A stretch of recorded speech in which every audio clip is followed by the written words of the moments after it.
करनाल में पशु डेयरी मेला चल रहा है, जहां झंझाड़ी गांव के पशुपालक सुनील मेहता की गायों ने धूम मचा दी है। उनकी 3 गायों ने दूध उत्पादन प्रतियोगिता में पहला, दूसरा और तीसरा स्थान हासिल किया है। सुनील की HF क्रॉस ब्रीड गायों ने ये उपलब्धि हासिल कर सभी को अचंभित कर दिया है। सुनील, जो एक अनुभवी पशुपालक हैं, उनके पास 150 से ज्यादा गायें हैं। इस मेले में जहां विभिन्न जिलों और राज्यों से पशुओं ने हिस्सा लिया, वहीं सुनील की गायों ने अपना परचम लहराया।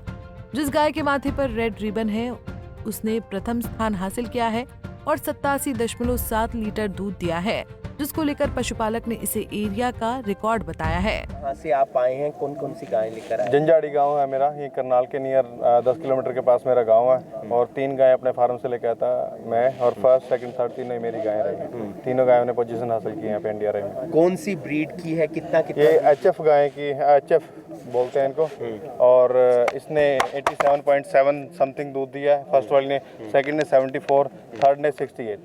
तो ये क्या वर्ल्ड एशिया का रिकॉर्ड? एशिया का, ये एशिया का नया रिकॉर्ड है। पहले जो इससे पहले भी एशिया का जो रिकॉर्ड था वो भी मेरी गाय के नाम था, 80 किलो 756 ग्राम। मैंने खुद का ही रिकॉर्ड तोड़ के मेरी गाय ने 87 किलो 700 कुछ ग्राम दूध बनाया है। कितनी गायें हैं आपके पास, कैसे केयर करते हैं, कब से आप इस फील्ड के अंदर हैं? 150 गाय के अपना फार्म है, और 2016 पहले मेरे दादाजी काम करते थे, फिर मेरे पिताजी, चाचा, ताऊ सारे मिलके काम करते थे।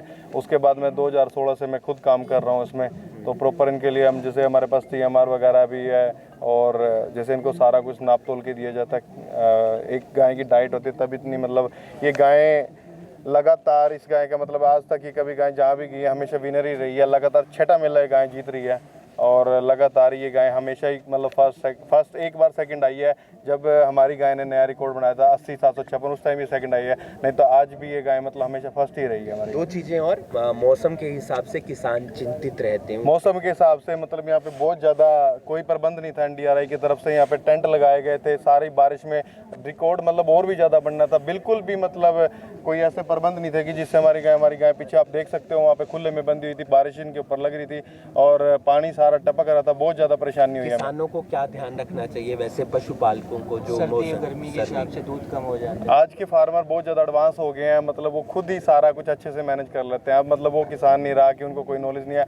अपने मतलब हरियाणा के हर किसान को सारी नॉलेज है। एक आखिरी बात, और कैसे निकाला जाता है कि ये फर्स्ट आई जो आप बता रहे थे 8-8 घंटे का अंतराल, वो एक बार बता दें। जैसे अभी सुबह 5 बजे आपकी गाय का दूध निकालेंगे, उसके बाद दोपहर को 1 बजे निकालेंगे, रात को 9 बजे निकालेंगे, अगले दिन सुबह फिर 5 बजे निकालेंगे। उसके हिसाब से आपकी गाय का मतलब ये 32 घंटे का दूध हो जाएगा। 32 घंटे के दूध को फिर ये मतलब डिवाइड करेंगे जितना आपका होएगा। जैसे कि मेरी गाय ने सुबह सबसे पहले निकाला था अपना 28 किलो 400 ग्राम, पहली चुवाई हुई थी। सेकंड में निकाला था जब मौसम ख़राब था, बारिश हुई से 26 किलो 400 ग्राम। फिर तीसरी चुवाई में निकाला था मेरी गाय ने 32 किलो 400 ग्राम। फिर लास्ट चुवाई में निकाला मेरी गाय ने 33 किलो 100 ग्राम दूध। तो इन्होंने कैलकुलेशन करके मेरे हिसाब से 120 किलो समथिंग दूध बना था। उसको हिसाब से लगाएंगे तो 90 किलो 265 ग्राम बना है। तो इन्होंने बारिश की वजह से मतलब मेरे यहाँ पे जैसे बारिश की वजह से इन्होंने कहा कि तो पहले स्टार्ट कर लिया, कुछ मतलब टाइमिंग का पता नहीं, NDRI का कुछ अपना सिस्टम होता होगा, तो इन्होंने बारिश की वजह से उसका मतलब 24 घंटे का एवरेज, 24 घंटे की, इन्होंने 32 की जगह 33 कर लिया। कह रहे उसमें 33 घंटे का डिवाइड होगा। जो खाली करने का टाइम था, बारिश आ रही थी उस टाइम पे इन्होंने पहले वो ले लिया था, तो बारिश की वजह से थोड़ा सा कम हो गया, नहीं तो 90+ ही जा रहा था। आपका शुभ नाम? सुनील मेहता। वहीं NDRI के डायरेक्टर से पूछा गया तो उन्होंने बताया कि मुझे इस बात की तो जानकारी नहीं है कि एशिया का रिकॉर्ड बना है या नहीं, परंतु हाँ, एशिया के रिकॉर्ड जैसा ही है। वहीं दूसरी गाय जिसने ब्लू रिबन पहना हुआ है वो द्वितीय आई है, उसने भी 70 लीटर से ज्यादा दूध दिया है। वहीं तीसरी गाय जिसने ग्रीन रिबन डाला हुआ है, उसने तृतीय स्थान हासिल किया है, जिसने 68 लीटर से ज्यादा दूध दिया है। ये तीनों गाय सुनील की हैं, जो अपनी गायों का पूरा ध्यान रखते हैं। कैसा रहा पशु डेयरी मेला और इन गायों के बारे में कंपटीशन के बाद? नहीं, धन्यवाद। आपके माध्यम से मैं सबसे पहले मैं आप लोगों को बहुत बहुत धन्यवाद देता हूं कि आप लोगों के सहयोग से और हमारे किसान भाइयों के सहयोग से हमारा डेयरी मेला थोड़ी बारिश के बावजूद भी काफ़ी अच्छा सक्सेस गया। जैसा कि आप देख रहे हैं कि हमारे यहाँ जो बहुत दूर दूर से हमारे सब किसान आए थे अपने पशुओं को लेकर के, और पशुओं के बारे में जैसे कि कंपटीशन होता है हमारे NDRI।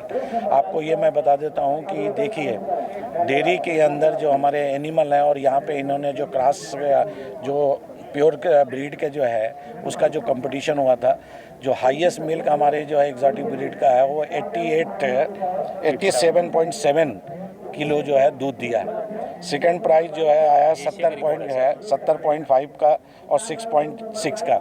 ये पिछले साल का भी रिकॉर्ड इन्होंने तोड़ दिया है। तो आप ये देख लीजिए कि एनिमल हमारे वहाँ जो आ रहे हैं वो अच्छे हैं। और ये एक इसलिए है, इनके तो एनिमल है, लेकिन एक इसलिए भी है कि सारे जितने भी किसान हैं डिफरेंट लोगों के कैटेगरी के, वो ये एक दूसरे से सीखते हैं, देखते हैं। इनकी जो अभी हम बात कर रहे थे, ये 4th लैक्टेशन है इनकी। और ये आप देख लीजिए, ये जो है नेस्ले को दूध देते हैं। मेरा आपसे मानना है कि नेस्ले को देते हैं, बहुत अच्छी बात है। मेरा एक जो अब मानना है कि इनको देख करके फार्मर अपना खुद को कोऑपरेटिव बनाए। मैं इस मामले में, मैं इसमें बिल्कुल क्लियर हूँ कि अगर फार्मर अपना एसोसिएशन और 10 गांव 20 गांव जो पहले हुआ करते थे, अगर आप देखें जैसे सरपंच होता है, एक सरपंच के अंदर और महासरपंच और उसके बाद है, अगर ये सब लोग फार्मर अपना कोऑपरेटिव बनाए तो ये अपनी खुद की इंडस्ट्री चला सकते हैं। और अपने गांव का दूध करें, वहाँ पे चिलर लगाएं, अपने वहीं प्लांट लगाएं और वहाँ से सप्लाई करें। तो इनके पास ना जगह की कमी है शहर में और ना कुछ कमी है, और कोऑपरेटिव बना के एशिया का रिकॉर्ड बना दिया है सर इसने। अब एशिया का रिकॉर्ड तो डेटा हमारे पास अभी नहीं है, हम जो कह सकते हैं, लेकिन ये जरूर है जिस हिसाब से ये दूध का जो है रिकॉर्ड है, ये एशिया में हो सकता है। क्योंकि इतना दूध तो पिछली बार 72 लीटर का था, जहाँ तक मुझे याद है 81 का था, आप ही का था। तो ये इनका ही 81 का था, तो 87 का ये हम इनको पता है। एक बार सबका दूध बता दीजिए सर। एक 87.7 की फर्स्ट है, सेकंड है 70.5 की और थर्ड है 68.6 की। सर क्या क्राइटेरिया रहता है इसको? क्राइटेरिया हमारे जजेस का पूरा जो स्पेसिफिक क्राइटेरिया है उसको मैं पूरा यहाँ पे नहीं है हमारे पास लिखा हुआ, लेकिन ये समझिए जो क्राइटेरिया होता है वो हमारा सब फार्मर, देखिए जब हम मेला करते हैं तो मेले करने से पहले ही क्राइटेरिया हो या किसको करना है, ये फार्मर के साथ बैठ करके जो हमारे प्रोग्रेसिव फार्मर उनकी मीटिंग करते हैं, उसका आप उदाहरण है कि हम बुला करके एक मीटिंग करते हैं और डिसाइड करते हैं कैसे करना है। इवन डेट भी हम फार्मर के साथ मिलकर करते हैं। कोशिश मेरी ये रहती है कि फार्मर को बहुत से ज़्यादा फार्मर आए। अब मेरा एक ही मानना है कि जितने भी ये कंपटीशन, ये तो रिप्रेजेंटेटिव, लेकिन इनके तहत जैसे कि हमने गोपाल रत्न को बुलाया, आपको ये बताएं कि गोपाल रत्न को हमने कंटिन्यूसली उसको यहाँ आई भी अपनी जो बहन है वो लेकर के मेला वो आई हैं। उनको पिछली बार हमने कई बार से कहते कहते उन्होंने अपने इंडिजिनस में एनिमल बढ़ा करके जो मिनिमम रिक्वायरमेंट होती है उन्होंने एनिमल रखा, और उसके बाद उन्होंने गोपाल रत्न में पार्टिसिपेट किया और वो गोपाल रत्न का 5 लाख का अवार्ड भारत सरकार द्वारा लिया है। उनका दूध इंडिजिनस का, उनका घी प्रीमियम में जाता है। उनके बच्चे पढ़े लिखे हैं, मैं उनसे कह रहा हूँ कि अपनी वेबसाइट डेवलप करो। सब कुछ बिजनेस चलता है छोटे से, अपना वेबसाइट डेवलप करो और उसी गांव में रह करके अपना प्लांट लगाओ, प्रोसेसिंग कराओ और वही इंडस्ट्री कन्वर्ट होगी। बता दें कि इन गायों ने अलग अलग जगह पहले भी दूध प्रतियोगिताओं में काफी अच्छा प्रदर्शन किया है। इस पशुपालक से काफी कुछ सीखने की जरूरत है। करनाल से bureau report, Punjab Kesari TV. हमसे जुड़े रहने के लिए हमारे YouTube चैनल को सब्सक्राइब करें और नई वीडियो की नोटिफिकेशन के लिए बेल आइकॉन को दबाएं। अगर आप ये वीडियो Facebook पर देख रहे हैं तो लाइक जरूर करें और ज्यादा से ज्यादा शेयर करें। धन्यवाद।